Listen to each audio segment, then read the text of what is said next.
Welcome to session 3B of the Acceptance and Commitment Therapy series.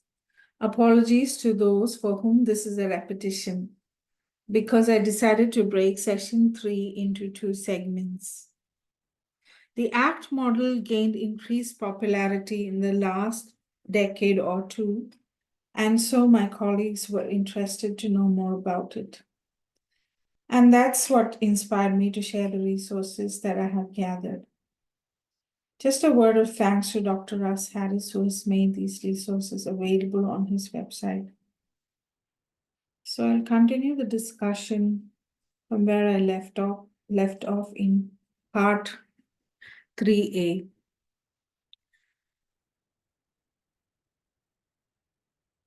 So before we begin therapy with our clients, we need to get them to reflect and consider the different ways in which they have tried to get rid of or avoid unwanted feelings and thoughts. Then to consider or ask them, did you succeed in permanently getting rid of them? Did this reduce your symptoms in the long term? What did this method cost you in terms of time, energy, health, vitality, and relationships? Did it bring you closer to the life you want? And if I say to you, don't think about your favorite ice cream, are you trying to think about it? If I say to you, forget what happened this morning, are you trying to recall what happened this morning? When you're in quicksand, the more you struggle, the faster it sucks you under. The way to survive in quicksand is to lie back, spread out your arms, and float on the surface. Workability is another concept that we need to explain, and we need to get the clients to really reflect on workability as it applies to their own behaviors.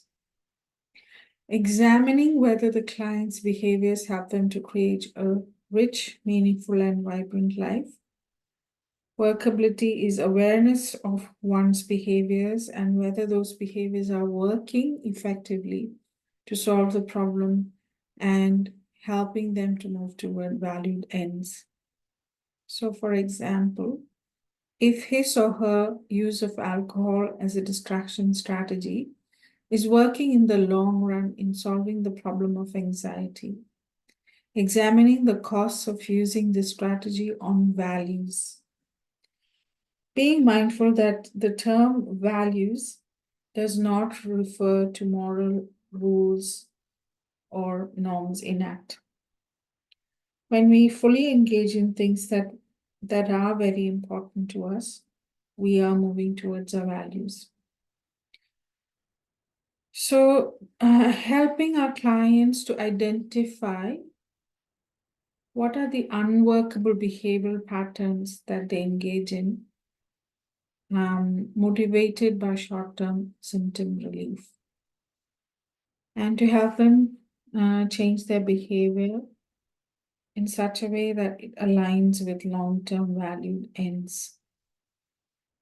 So at this stage, we do a non-judgmental identification of unworkable behavior patterns. They're unworkable because they don't solve the problem. Willingness. Willingness is the same as acceptance. It's probably a more acceptable word for acceptance. And the word acceptance is used in a different way in ACT than how we would normally use the word acceptance in our conversation. In ACT, willingness or acceptance is presented as an alternative to avoidance. Because as we've already established, avoidance doesn't really work in the long run. Avoidance of distress doesn't really work in the long run. So what is willingness? Willingness is allowing yourself to experience what you're feeling, allowing yourself to be where you're at. Allowing yourself to be where you're at, even if it's uncomfortable or painful. dropping your resistance to distress that is already there and that will likely come and go, easing into it and freeing up the energy you were using to fight it to start doing what matters to you.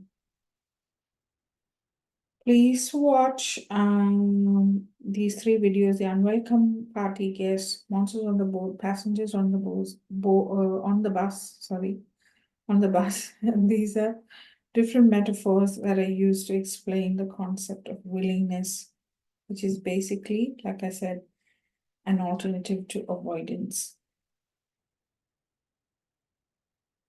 So I shall continue this presentation on the act triflex from the next session.